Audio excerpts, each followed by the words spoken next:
In your own words, write down one sentence that conveys the main idea.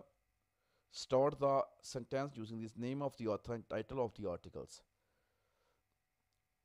Continue writing your summary by writing the other underlined sentences in your own words. Remember that you need to change both the words of the sentences and the word order. जब आप summary को write down करें तो उसका जो order है, word order जो है उसको भी चेंज करें, क्योंकि अगर 3 कंसेक्टिव वर्ड्स होंगे तो वो आपको प्रेजिज्म शो करेगा। इसके अलावा जो है आप जो है जब भी आप स्टार्ट करें ऑन वर्ड्स में तो उसका सेंटेंस को स्टार्ट करें ऑथर के नेम्स के साथ और आर्टिकल जो टाइटल है उसके साथ। Don't forget use transition words to link your sentences together. और ट्रांजिशन वर्ड्स को लाजमी इस्तेमाल करें सेंटेंसेस को लिंक करने के लिए। Make sure you include the name of the author, author का नाम लाजमी इंक्लूड करें। Reread your piece, does it flow well? Are there too many details? Not enough. Your summary should be as short and concise as possible.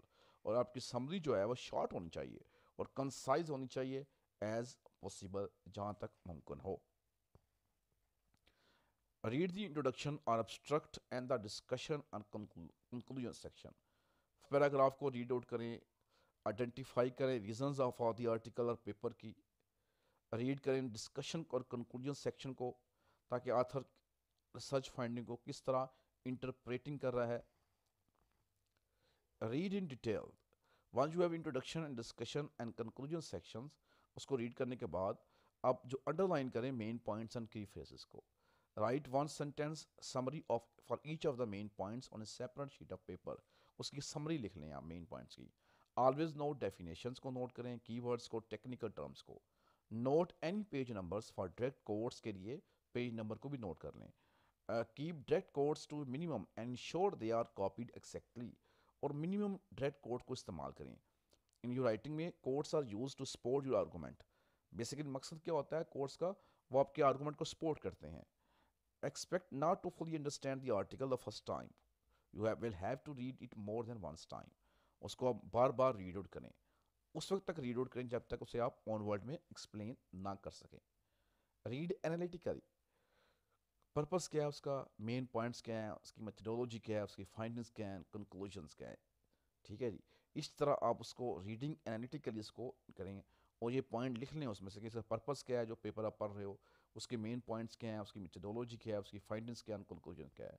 इसके साथ साथ addition जो है अनस्टेटेड assumptions को आइडेंटिफाई करें, जो चीज़ बयान नहीं की वो बयान करें। Steps in the argument that are not logical, और वो आर्गूमेंट्स निकालें जो लॉजिकल नहीं है। और additional purpose of the article paper that are not explicit, जो उसने उसका जो पर्पस एक और भी है पेपर का जो उसने एक्सप्लिसिटली स्टेट नहीं किया है उसको बयान आउट करें। तो इस तरह आप इसको क्रिटिकल लिख सकते हैं। Evaluate what you need. अब जब एवेल्युएट करते हैं मटेरियल को तो जजमेंट आपने करनी होती है अबाउट द वैल्यू आर्टिकल के बारे में, या पॉजिटिव होगी या नेगेटिव होगी, आगे स्पेसिफिक क्राइटेरिया। वो क्राइटेरिया क्या होगा कि timeliness of the material, के जो मटेरियल है वो टाइमली लेंस है। Degree to which the article और paper makes an original contribution, आया कि इसने इसकी अपनी कंट्रीब्यूशन है, ओरिजिनल है, कोई जो कॉपी पेस्ट तो नहीं किया हुआ उसने। नंबर थर्ड पे the logic of the view put forward, और जो लॉजिक है इसका वो है, इसमें जान है लॉजिक में। Is the study sufficiently comprehensive, जो स्टडी इसने की है वो कम्प्रीहेंसिव है, वो थारो है। Is anything important emoted in the research, क्या कोई चीज़ स्किप तो नहीं कर गया ये रिसर्च में। The validity of the conclusion जो इसका है इसने ड्रा किया हुआ वो वैलिड है। Its value compare to that of other articles, its key value क्या है अदर आर्टिकल के साथ अगर इसको हम कंपैरिजन करें। The appropriateness of the material for the intended audience, जो जिसको इन्हें फोकस किया है ऑडियंस को, उसके लिए ये मटेरियल जो अप्रोप्रिएट है। इसका फॉर्मेट क्या होगा जब इसको आप करेंगे ऑथर, जिस तरह हम समरी जब भी लिखते हैं तो ऑथर का नाम आता है। 3 एग्जांपल देते हैं। John Jones while describing the main theme of the paper, इस तरह आप कर सकते हैं। या आप अगर दो हैं, जॉन जोन्स एंड एल्बर्ट, इस इन दिस आर्टिकल, इस तरह भी कर सकते हैं। अगर ज़्यादा हैं दो से तो John Jones and others describes, इस तरह भी कर सकते हैं। John E T L states that, इस तरह भी कर सकते हैं। रेस्ट ऑफ द समरी जो है आपकी इसी तरह होगी। जिस तरह ये देखें, इज़ द इशू अड्रेस्ड इन, इसमें कौन बाय ऑथर नेम, कौन सा इशू एड्रेस किया गया है। थीम क्या ऑफ द आर्टिकल का इज क्या है वो लिखते हैं। द ऑथर मेन क्लेम क्या कर रहा है और इसके सब क्लेम क्या हैं। द ऑथर आर्गूज कर रहा है, अदर पीपल क्या आर्गू कर रहे हैं। The author refutes these ideas by saying, is her conclusion क्या है। हाउ ऑफर do you mention the author, ये देखें जी, सेड है, आर्ग्यूज लिखेंगे, एडवर्ब यूज करेंगे केयरफुली, फिर एक्सप्लेन के साथ क्लियरली, डिस्क्राइब के साथ इंसाइटफुली, एलुसिडेट के साथ रिस्पेक्टफुली, कंप्लेन के साथ स्टिंगली, कंटेंट के साथ श्रूडली। ठीक है जी, ये आप वर्ड यूज़ करेंगे। ट्रांजिशन वर्ड आप भी यूज़ कर सकते हैं, in addition, especially, however, furthermore, usually, in contrast, moreover, for the most part, nevertheless, in fact, most importantly, on the contrary, consequently, unquestionably, still again, obviously। Text को आप कैसे analysis करते हैं।